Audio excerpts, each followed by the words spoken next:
Good morning and welcome. I am Anne, a Unity in Lynnwood prayer chaplain.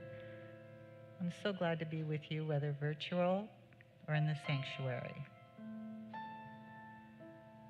Let's snuggle in wherever we are and close our eyes if that's comfortable.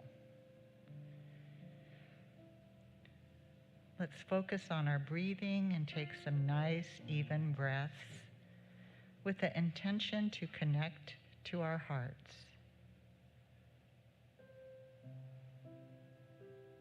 We breathe in peace and well-being, and we breathe out peace and well-being.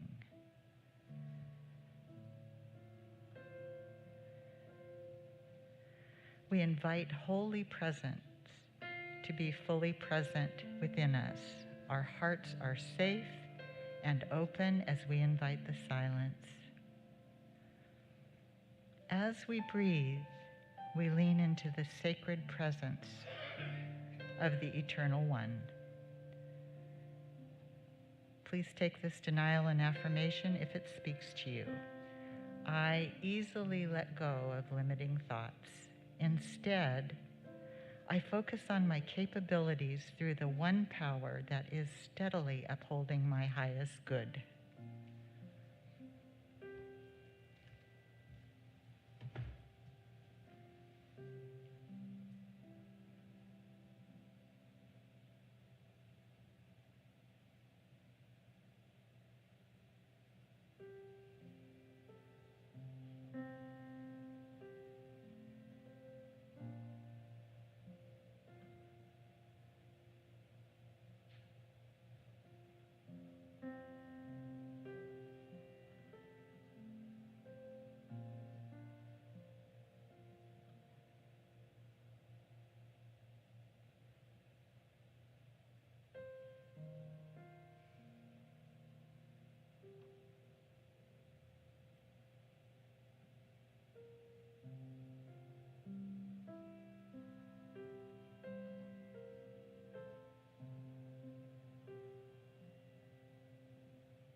As we come out of the silence, let's stretch our beings into wakefulness, presence, and compassion. We emanate love and peace through divine love within. We bless Dr. Richard, Matthew, our community, our broader community, and our world at large. So it is.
It's been a long, dark night, and I've been waiting for the morning. It's been a long, hard fight, but I see a brand new day dawning. I've been looking for the sunshine. I ain't seen it in so long, and everything's gonna work out just fine. Oh, everything's gonna be all right. That's been all wrong. I can see the light of a clear blue morning. I can see the light of a brand new day. I can see the light of a clear blue morning. Oh, and everything's gonna be all right, gonna be okay. It's been a long, long time since I've known the taste of freedom, and those clinging vines that had me bound, well, I don't need them. Yes, I've been like a captured eagle, you know, an eagle's born to fly. Now that I have won my freedom, like an eagle, I am eager for the sky. And I can see the light of a clear blue morning. I can see the light of a brand new day. I can see the light of a clear blue morning. Oh, and everything's gonna be all right, gonna be okay. Everything's gonna be all right, gonna be okay. Yes, everything's gonna be all right, gonna be okay. Thank you. Good morning. The Gospel according to Dolly Parton. All right. Thank you for being here.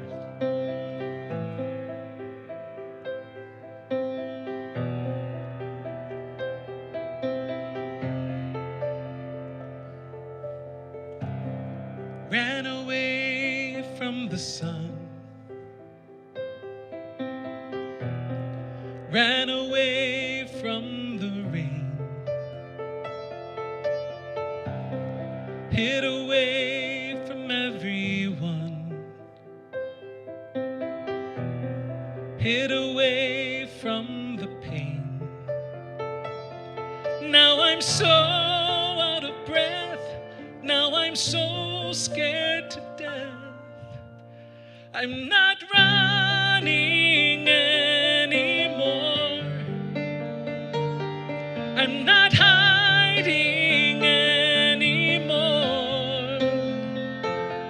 For the first time in my life, I will stand my ground, no more running round. Here I am, here I am.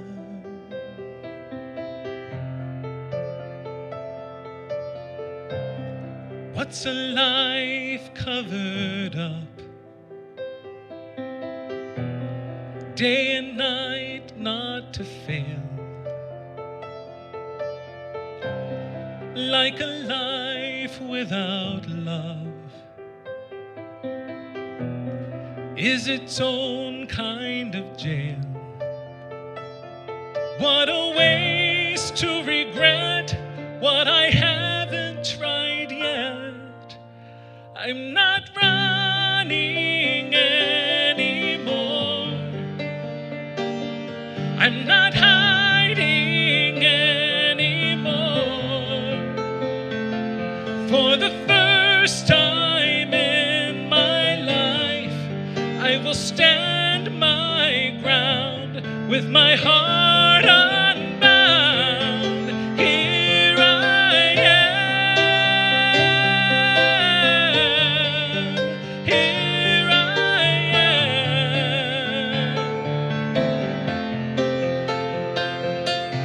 Throwing the game sure that I never win. Kept counting myself out again and again. So nervous, running in circles till nobody knew where I'd been. Maybe today is the day that I let it all in. Maybe my secret hurts, no original sin. It's time, I've made up my mind. I'm ready to dive in. I'm not running anymore.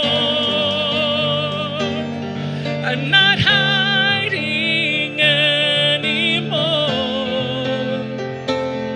For the first time in my life, I will stand my ground. I will sing out loud. I'm not running anymore.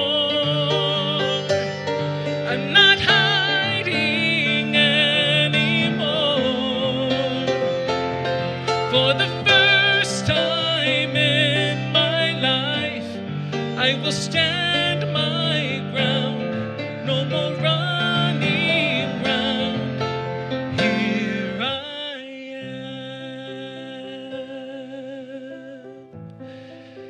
Here I am.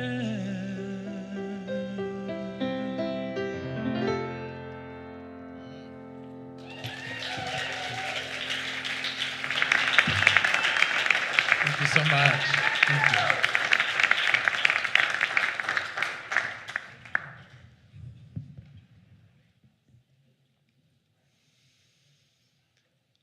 Holy morn, rise in the desert, follow the sun, follow me down. Holy morn, rise with the eagle. I will be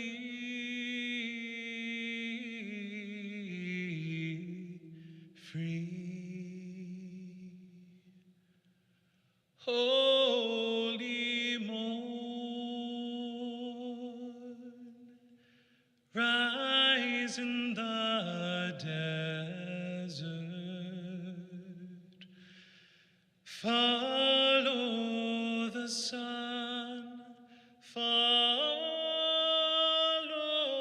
me down. Holy morn, rise with the eagle. I will be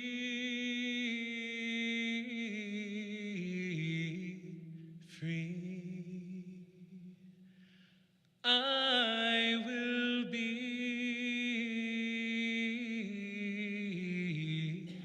free. I will be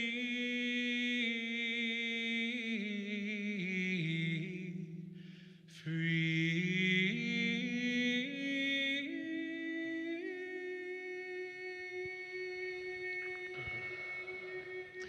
Take a deep breath, close the outer eyes if you haven't already done so. Let us begin our time together with that discipline, with that practice, with that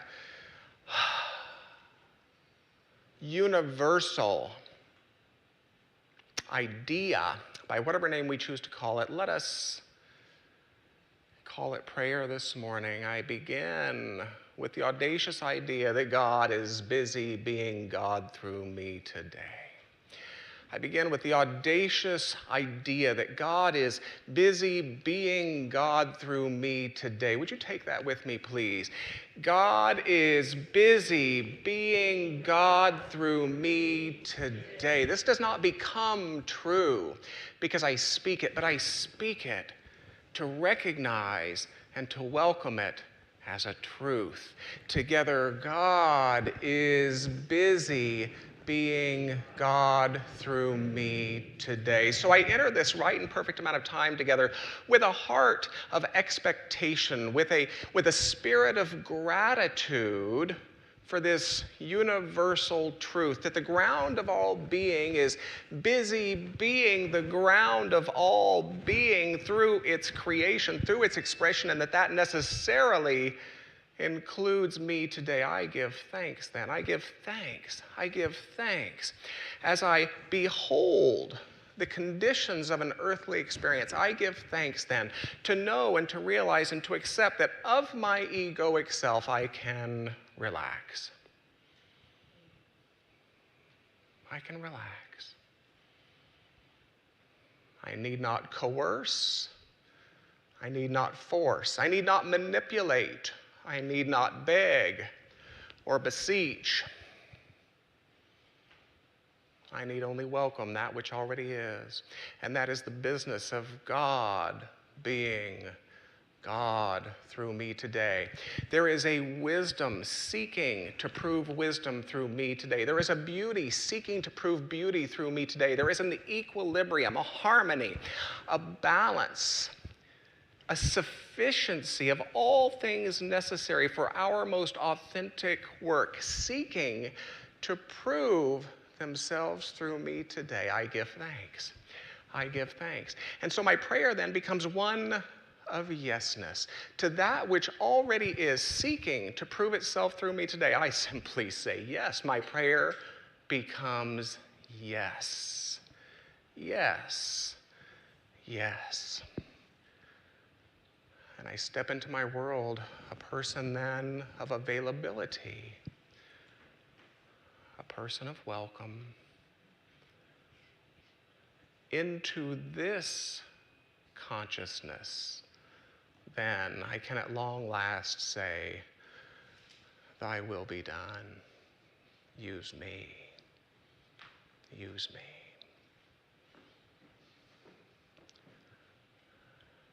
Let us close this time of prayer, this time of elevation by speaking together. And so it is, and so it is, and so it is. Oh my goodness, for you I have gratitude. For you I have gratitude. You are the highlight of my week. If you are gathered in our physical sanctuary this morning, let our time together begin with gratitude for the privilege of basking yet again in the nobility of you. If you are a member of our virtual sanctuary this morning, I extend the same gratitude to you. Please consider opening your chat box window. Give us a first name. Let us know from where you hail that we might greet you this morning. And they begin to pour in. Judy from Florida, Ursula from Florida, Reverend Nina. I wonder who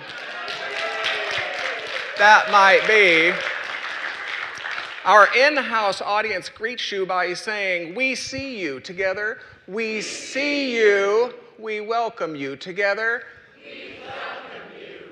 Thank you for being with us. If you are a member of In Good Standing at Unity in Lynnwood, and if you don't know what that means, it's not you. It's not you. If you are a member in good standing at Unity in Lynnwood and you would like to be considered for a 3-year term of service on our board of trustees, please grab a job description and an application from the Welcome and Information Station. If you would like to nominate another, we ask, please and thank you, that you secure their permission. Before doing so, if you would like to pray with another following our time together, whether you are gathered in our physical sanctuary or our virtual sanctuary, we have trained prayer chaplains eager, have I been clear? Eager to support you today, that you might be able to identify those who will be standing here following today's service. I will ask them to stand at this time, please.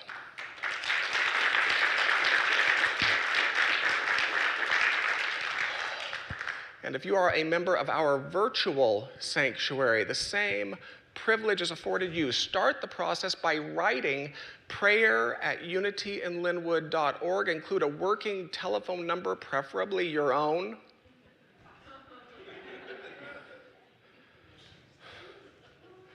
And expect a call from an anonymous number. Every week, I like to support myself by reminding me of how we've agreed to be in the world. I like to share our short mission statement, which reads as follows: practical spirituality, welcoming community. So short in word and yet so deep in meaning. Don't you agree? And so every week I like to support this mission statement with one of the value statements we developed in conversation with your board of trustees beginning in late 2014.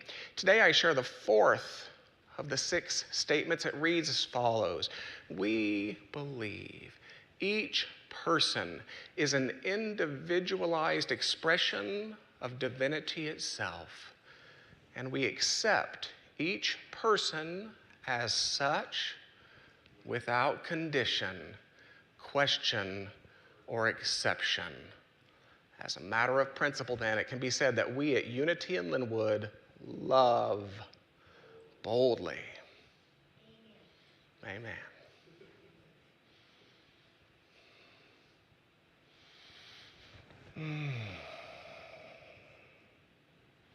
Words of invocation. Please take them in the manner best suited to you. You may read them aloud with great gusto. You may whisper them. You may close your eyes and allow them to, in a sense, have their way with you. Welcome to Unity in Lynnwood, where you kind of get to do it your way. This morning, our words of invocation read thusly: though imaged and named variously, there is a singular and eternal ground of being from which all life emanates and into which all life retreats. We choose to call this ground of being God. By extension, we come to understand that we are spiritual in nature, human in expression, and limitless in potential. Be with that for a moment, please.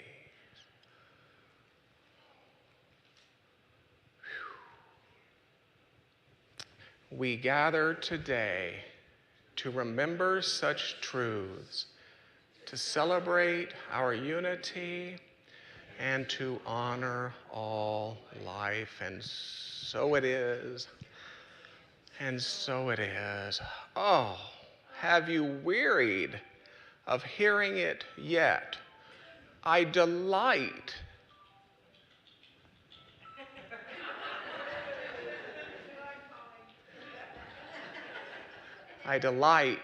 in your presence. I delight in your presence.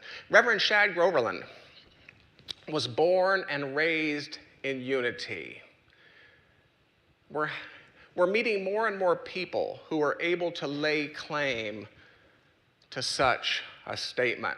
Learning Unity principles from his parents, Reverend Jack and Norma Groverland, his passion for music production was ignited while serving in his parents' church. This led him to a 25-year career in sound production and management in Los Angeles, Las Vegas.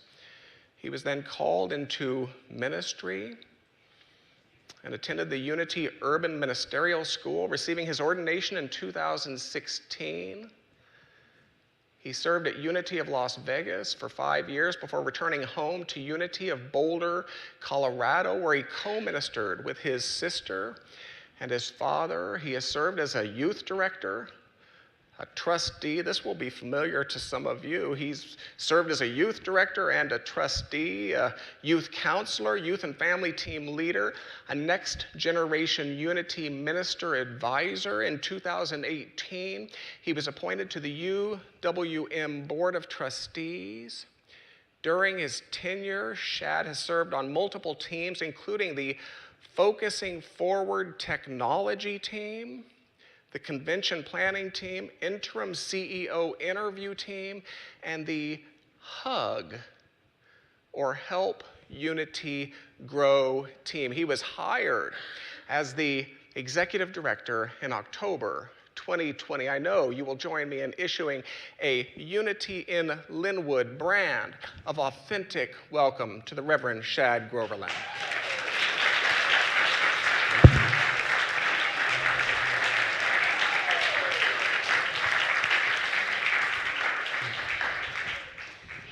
I get exhausted hearing all that. What kind of crazy person did all that? Well, hello there. How are we all doing? Good. Well, I tend to talk really long. I'm trying to get better at not doing that. So now I'm jumping right into things. I don't do a long introduction, but here I am. I am the Executive Director of Unity Worldwide Ministries, and just a real short to let you know what that is we're the organization that supports you all, the ministries and the leadership in the ministries. We have a sister organization that does all the printing and publishing and owns all of our real estate holdings. That's Unity World Headquarters, and that is headed by Reverend Jim Blake, who's my partner in crime. So we work together with the two organizations to serve the entire Unity movement. So I'm here representing Unity Worldwide Ministries, supporting you all, the ministries themselves. Yeah, you're welcome. Yeah, it's a crazy, crazy job. All right. Let me just kick things off. I have a question for you. Why are we here in Unity? I think sometimes we don't necessarily stop to ask such questions. We show up on Sunday, we take some classes, we maybe go to a retreat, we do some work, we study some books. But how often do we really stop to think about why are we here? So I'm going to try to get more specific about that, as in what is our primary purpose in Unity? Think about all the various things we do in Unity. We fellowship, we commune, we learn, we grow, we meditate, we pray, we do lots of things, but what is really our primary purpose in Unity? Where are we trying to go? Like this isn't the end of it. We're supposed to be growing, right? One person's willing to grow. That's good. You gave me some hope. 1 in 80 people are willing to grow. Okay, we could work with that. So I'll focus on that. Is everyone else willing to grow? Even a little bit? Okay. So hopefully we're here to grow, not just we've arrived and we stop. We're here to grow. So if we look at all the various things we do, what is our primary purpose in Unity? Well, we all have different answers, but I'm going to invite you in your own head to pick your own. So we gather into community. We also learn and study and practice various things we're learning here. We try to make life better for ourselves and others. We support this organization.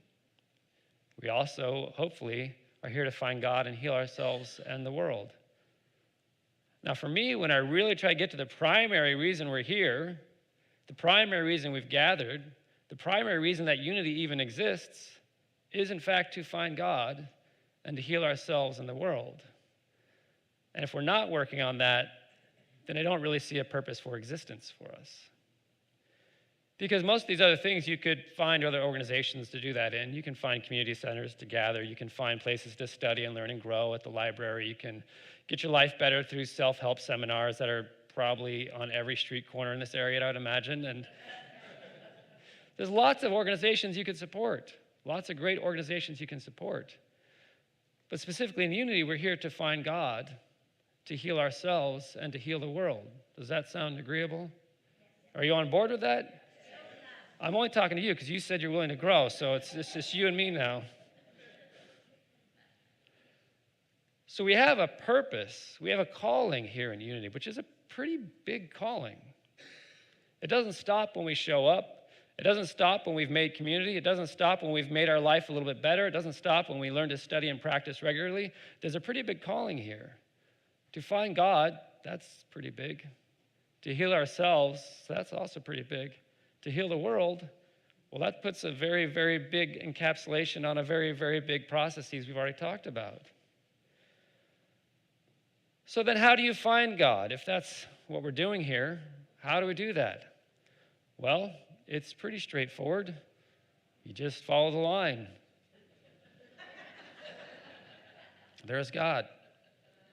We talk about a path. We talk about our spiritual path, our spiritual journey, on our way to find God or enlightenment or self-realization, which different organizations will call it different things. But we often talk about this path to find God. And we imagine ourselves in a situation, in a place in time, and that somewhere else in some other place in time is this point where we will have found God, or we will have realized ourselves, or we will have been awakened. And we kind of imagine, well, there's this path, and a path indicates that I've started somewhere, and I'm going somewhere else, right? That's what a path does. There's a trailhead. I start at the trailhead, and hopefully that trailhead tells me how to get to wherever I'm trying to go. But in reality, we find as we get onto this path, it's a little bit different. It's sort of a chaotic mess. We're progressing some days. We feel like things are getting really better. We're starting to act different, show up different, treat people differently. Things are great.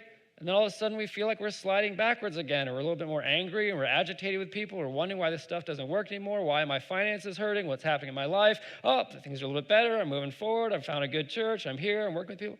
And we're all over the map in this process. But even in this idea of the journey, which is the reality of what we go through, we have this concept that here I am, where I am, and there's a place I want to get to. And that's to find God, to find this better life, to find this realization, to find my true nature. And there's an issue with putting something away from where we currently are. There's an issue with putting something outside ourselves that we're trying to achieve, to put something further away in time that we're going to work towards. Because the reality is that the Bible is very clear, Jesus was very clear about where this experience is. Once Jesus was asked by the Pharisees when the kingdom of God was coming, and he answered, "The kingdom of God is not coming with things that can be observed, nor will they say, 'Look, here it is,' or 'There it is,' for the kingdom of God is within you." That's no drastic realization for us in Unity. We talk a lot about the God within, the Christ nature of God within us expressing inside of us, the heavens here on earth. It's all around us. It's part of this presence. It's part of this experience. But that's a lot of talk. Coming into the awareness of that and the realization of that and living into that awareness is that big journey. So we might think, all right, if God is already within me, then there is no journey because I have already found God, right? Shad stood here and said, God is already within me, so I found God. We're done. Let's go eat cake. Well, that's not actually the case. It's a little bit more difficult than that. Has anybody else discovered it's a little bit more difficult than that? The first time you heard God is within, you just went, oh, I'm done. You never had to do any more work? All right, well, there's some reasons why it's a little bit more difficult than that. Yes, God is right here among us in every way, shape, and form. But in the human condition, in the human consciousness, in the human experience, we put barriers in between us and God. We put little bricks, I like to imagine, we're building little bricks around us between us and God and this experience of God. Even though God's right here, we actually consciously and subconsciously choose to put little bricks in between us and God to create this separation. Sometimes these bricks are self-loathing, self-doubt, self-judgment, self-hatred. All these little things, I don't look good enough today, I'm not worthy enough, I'm not pretty enough, I'm not liked enough, my life's not fulfilling, my job's not fulfilling, all these little things. We actually, thousands of times a day, make micro decisions to separate ourselves from God, to put another brick between us and God. And we may not even be conscious of it because we've made maybe 10 decisions in the last 30 seconds that subconsciously we're saying, I don't like the jacket Shad's wearing, I think he looks weird. And in that subconscious micro decision, we've put another brick in between us and God because it was a judgment. It was a form of hatred. It was a form of attack. And it's happening all the time. It's just running in our consciousness all the time. But on top of that, so that we have this trauma running in our consciousness because of the way we are raised, because the world has conditioned us. But on top of that, now we have a society that's designed to tell us to build bricks between us and God. So we turn on the news, what does it do? Fear, fear, fear, fear, fear, fear, fear, judgment, judgment, judgment, judgment, fear, fear, fear, fear, fear, fear, and this morning, fear. Thank you for that news. That was helpful. And what was that? That was brick, brick, brick, brick, brick, brick, brick, brick, brick, brick, brick, brick, brick, brick, brick. And then I wonder why I'm struggling throughout the day. And then I go into my work or my place of business or wherever I hang out in my community, and everybody else is talking fear, fear, fear, fear, judgment, judgment, judgment, fear, fear, fear, fear, fear, judgment, brick, brick, brick, brick, brick, brick, brick, brick, brick, brick. And I wonder why this process is so difficult. I watch movies, I read books, I engage in the news and the internet, all of it which is just feeding into this system of teaching me to separate myself from God. And I wonder why it becomes so hard to connect with God. And I know I shouldn't be engaging with the world in this way, but it's just so hard to turn off the drama because some way I get a little burst of goodness out of being so bad. I hear someone else's struggle on the news, and a little bit of me goes, I'm glad that's not me. Every little bit of that is a little jolt of adrenaline. And for a split second, I feel a little bit better about myself because I'm better than someone else, or I'm not that person, or I'm different than them because they're not as good as I am. And those are little micro decisions to put those bricks in our path. And now we can't move. We're surrounded. We're trapped in this little barrier we've made for ourselves. But that's just what we're doing to ourselves. I've had to think about, is it possible that there's actually unequal access to God?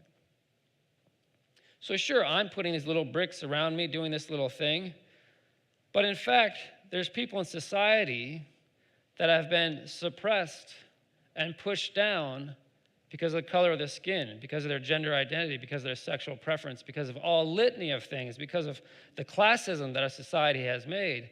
And so for me, as Shad Groverland, as a cisgender, heterosexual, white male, middle-class male, my perspective is blurred. Because I've been raised in a society that was actually built for me, for people that look like me, that have made choices like me, that are in a place where I am. And so it'd be really ignorant for me to say God is easily accessible to everyone because I'm coming from a place of privilege. I'm coming from a place where I've been handed things that other people have not been handed. So when you think about, well, when I meditate, I have a room to meditate in at Unity Village. That's pretty sweet. Does everyone have a room to meditate in at Unity Village?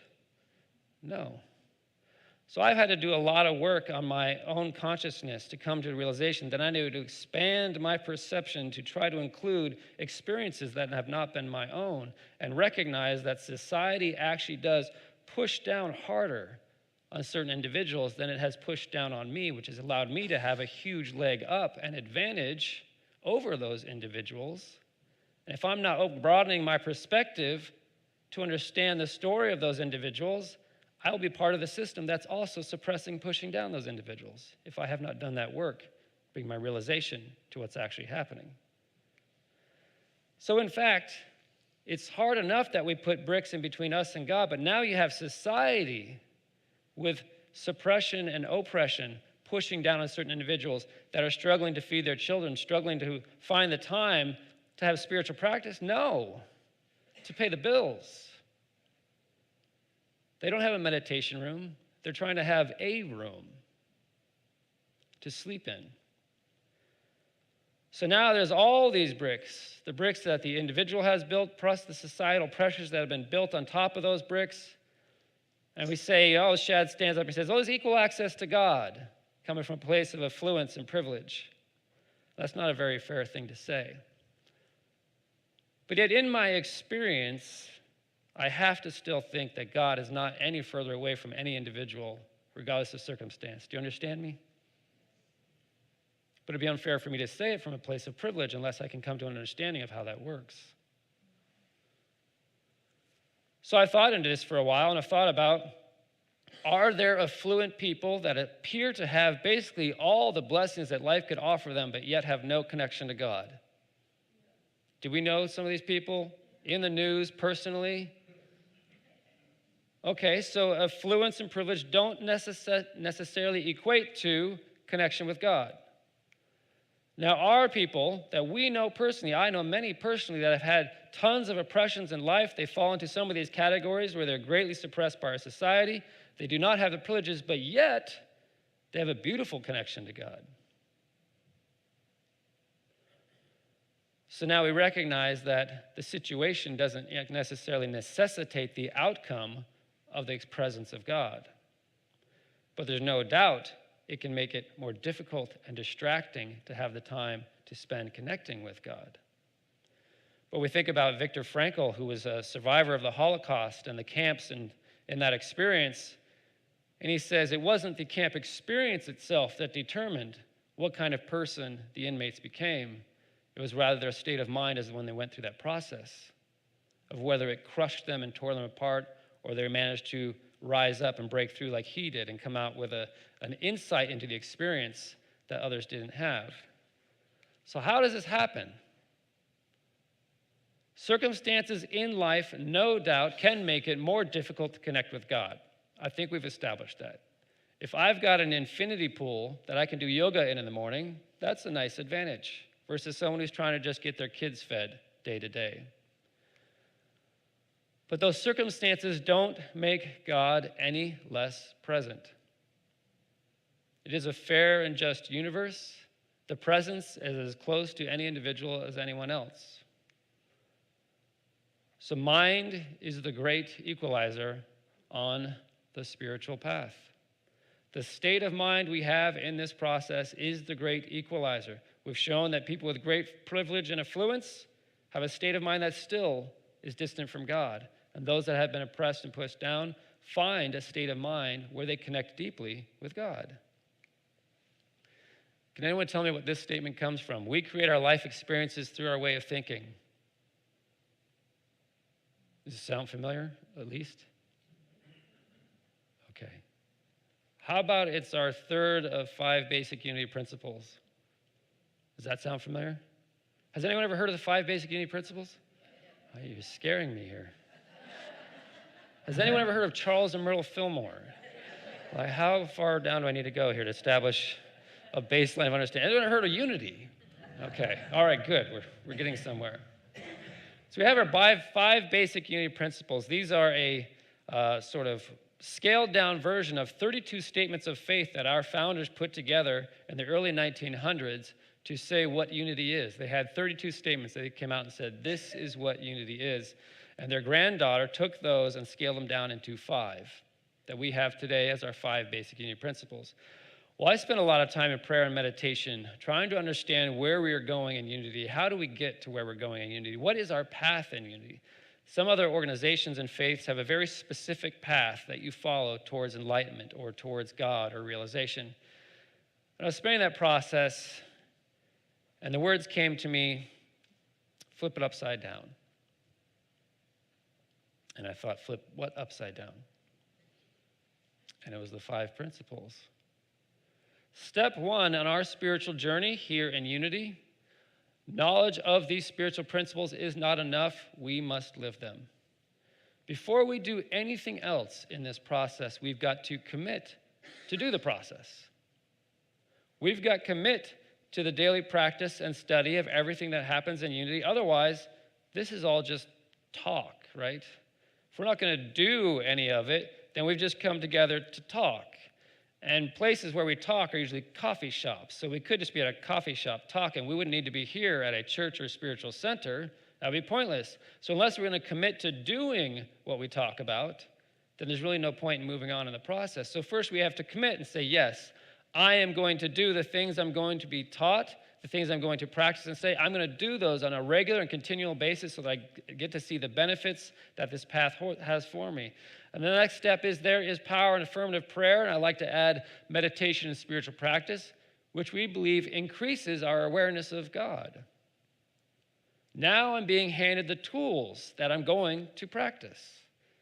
I'm coming here on Sunday. I'm coming to workshops and classes and different events that are happening here. I'm being handed the tools. It's not just to go, oh, that's neat, and then to go home and be the same person I was before.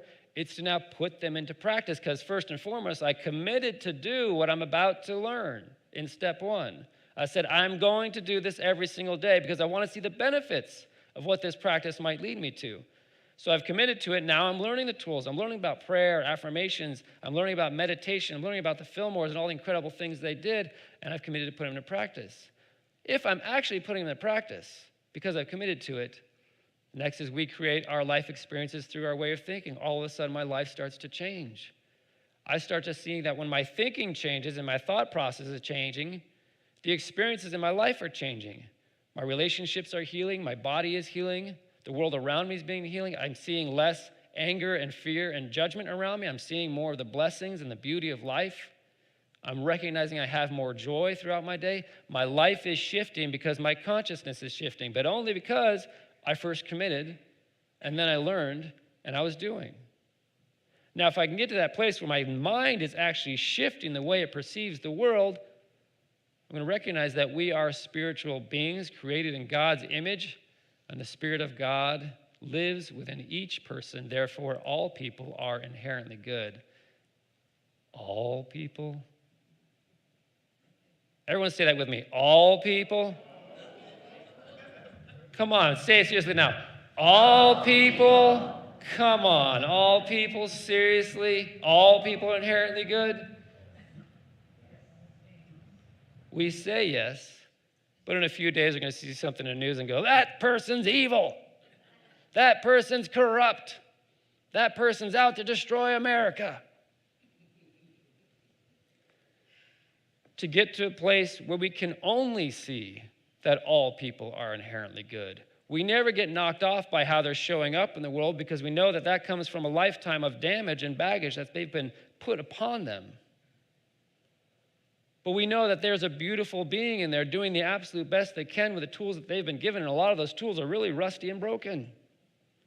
But they are inherently good, and all people are inherently good. And if we could walk throughout our life recognizing that everyone is showing up as the best that they possibly can, and they are inherently beautiful, amazing people, do you think that would change our relationships? Yeah. Do you think that would change how we see the world? Do you think that would change how now we're showing up in the world? Now, if we could get to that place, which is not as easy as you're thinking it is in your head, because you walk out throughout the day and you have 1,000 micro-judgments about every single person you run into, and I do too, we all do. But to get to that place, finally, we will recognize God is the source and creator of all. There is no other enduring power. God is good and present everywhere. All you will see is God. God is all there is. You will have arrived when you get to that place and you recognize that God is all there is. There is no such thing as hardship. There is no such thing as a pandemic. There is no such thing as illness. There is no such thing as anyone is out to get me. There's no such thing as a corrupt government. There's only God. And for some of you think, that's pretty far off from where I am right now. Yeah, it probably is. Because the reality is, that's a lofty goal. To walk through life recognizing there is only God would probably require the first 4 steps before it to actually be worked on. Well, our founders did have a lofty goal for us. This is Myrtle Fillmore. She said, there's no limit to the so-called miracles that can be performed by those who consecrate themselves wholly to do the will and the work of Christ. You notice she put miracles in quotes? Because in some little way, she's actually chuckling at what we call miracles. Which we're calling miracles today, she was calling what she did that morning when she woke up. The illnesses we're healing today, it was an average day for them. So what we're calling miracles are supposed to be our average everyday experience. She says, but you've got to consecrate yourself wholly to the will and the work of God. That's step 1. You've got to commit to this process. She's saying, and if you can, you're looking at miracles unfolding every day in your life. Charles Fillmore went a little further and said, out of the air we may manufacture the things we eat and wear. Out of the air. This is not a flight of fancy, but a logical conclusion that follows the understanding of God as the omnipresent source of all that appears. That's step 5. That's the last stage he's talking about. If all you see is God, of course you're not going to be concerned about food or clothing, because you are now a part of the expression of the divine wholly and completely, and those are no longer concerns of yours. That's step 5.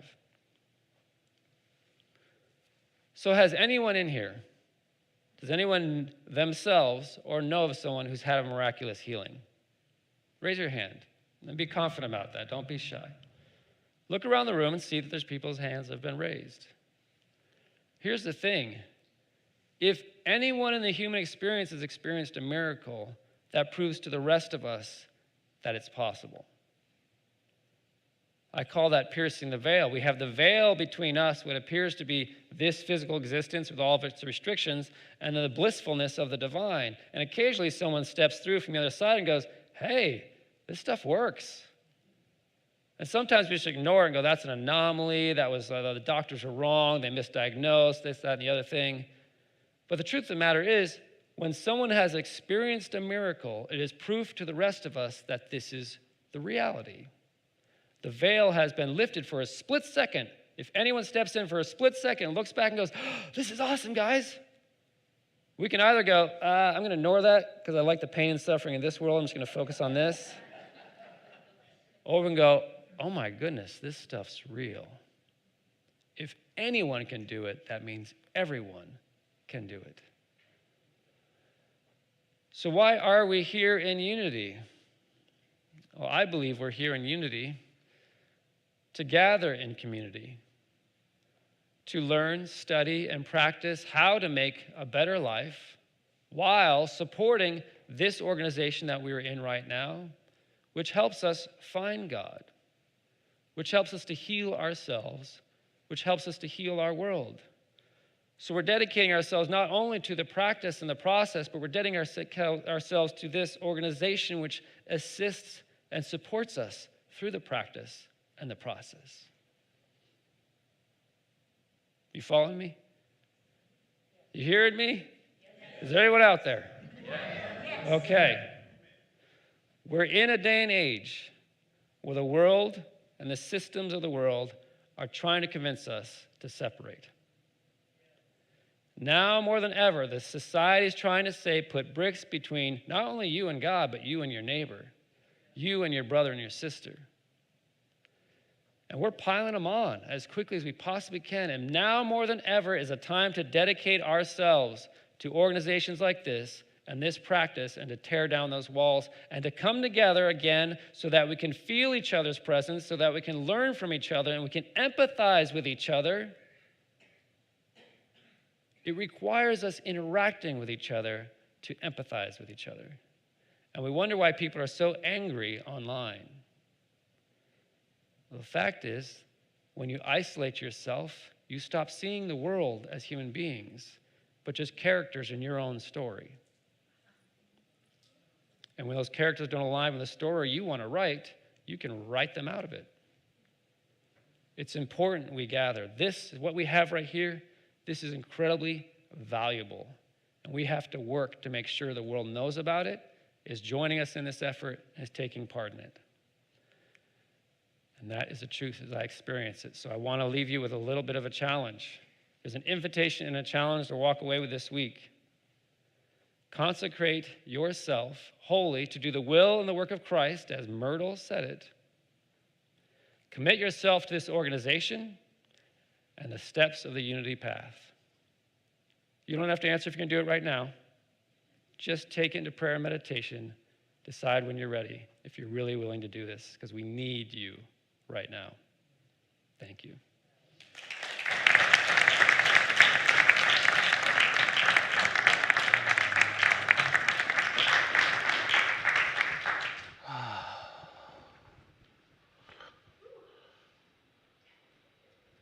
How about that?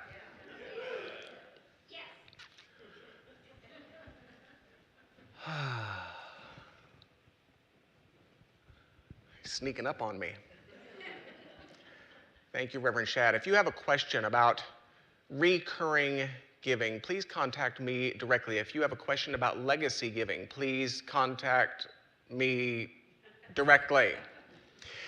There is a card at the Welcome and Information Station. It is designed to support you in giving in a spiritualized way. Please grab that card, enjoy its wisdom. For today, I offer one of its 6 points, and it says, understand giving as a vote.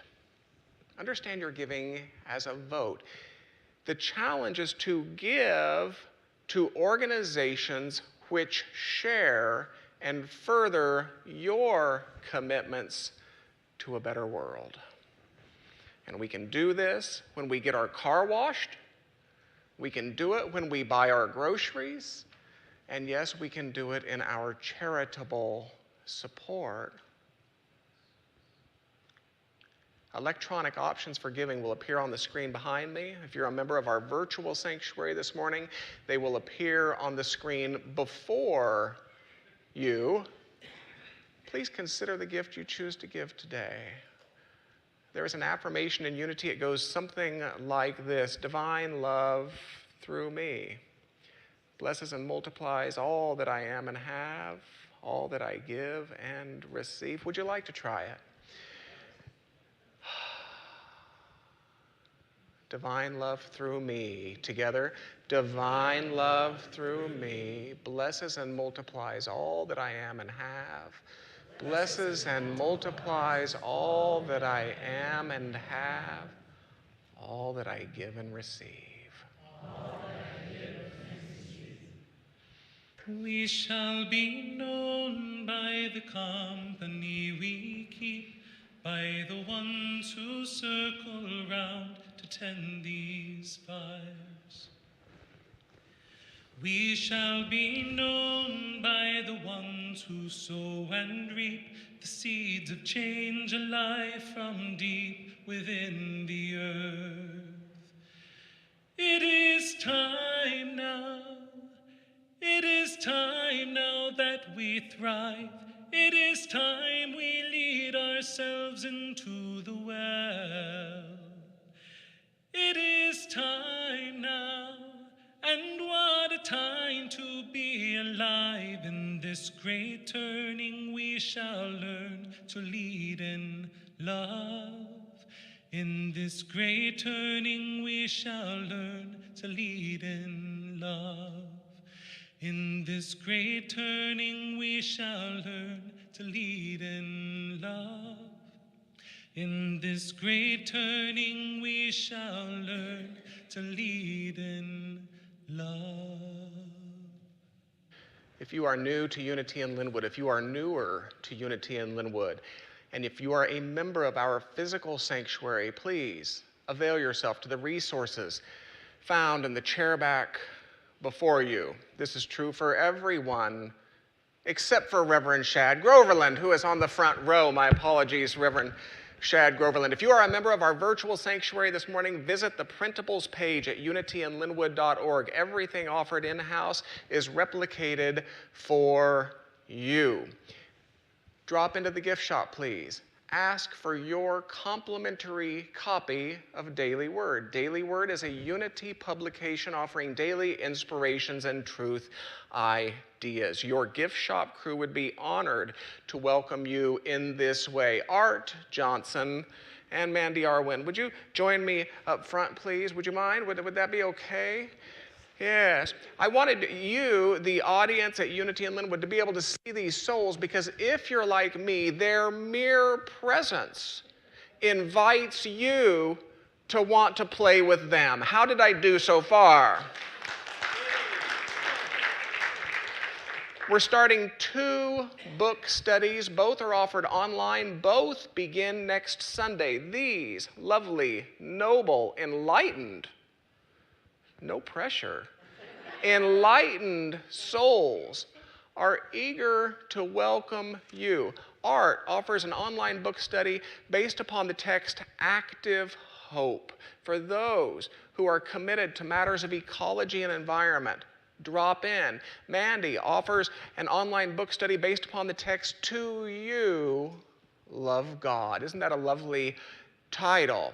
Another exploration of spiritual truth. These are back-to-back 2 o'clock and 3 o'clock Sunday afternoons. You may visit the calendar page at unityinlynnwood.org. Click on the day, click on the event, register, then check your junk folder for the link which has automatically been sent to you. Will you thank these two noble souls, please?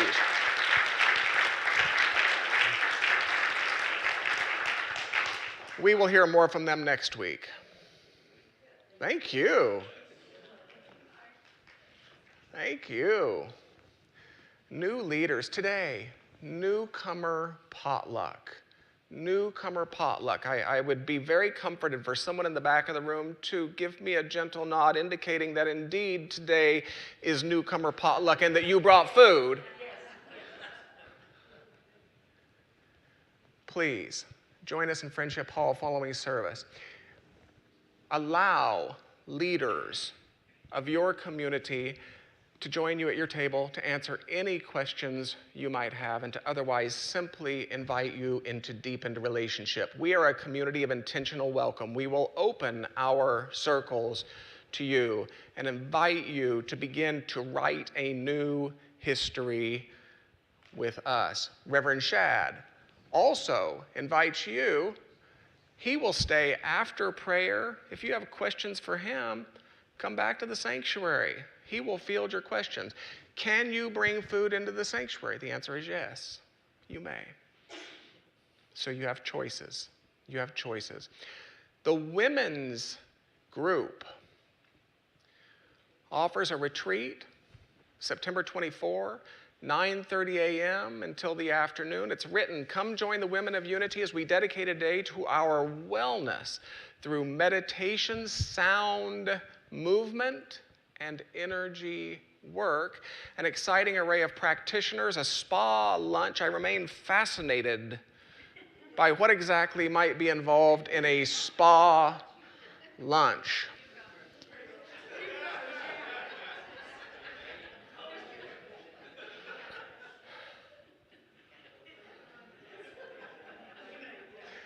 All included in the $50 registration fee. Visit unityinlynnwood.org, navigate to the page, click on the event, check your junk folder. Take a deep breath with me. Oh, before we close in prayer, Marion asked me to alert you to this. Following last Sunday's 12 Powers meditation, she made cards for you. They're complimentary. 12 Powers cards. They are available on the love offering table as you leave. You are welcome to take as many as you like. And then please go to the gift shop and give her a wink and a pat on the back for the amazing artistry and the profound love she facilitates. Take a deep breath and close the outer eyes again. And let us close with the ostentatious and audacious claim that the God of our understanding is most present today. The God of our understanding is most present today. For me, I entertain the possibility that there is a wisdom that is near as my next breath. There is a creativity, there is a beauty, there is a life, always life, that is the very reality at the core of me. A sufficiency, a transforming capacity, a redemptive nature, a resurrecting power, all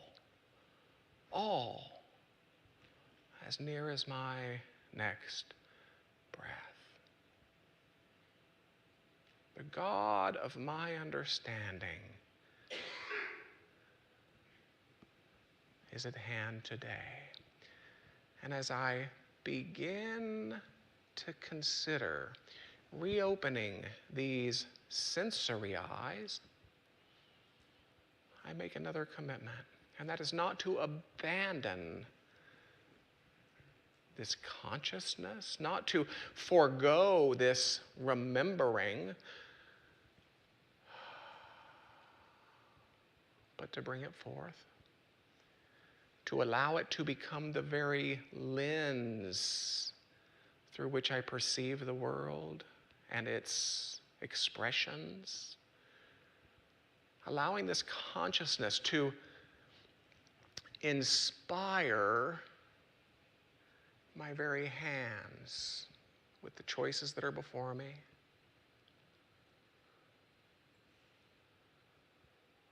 To allow this awakening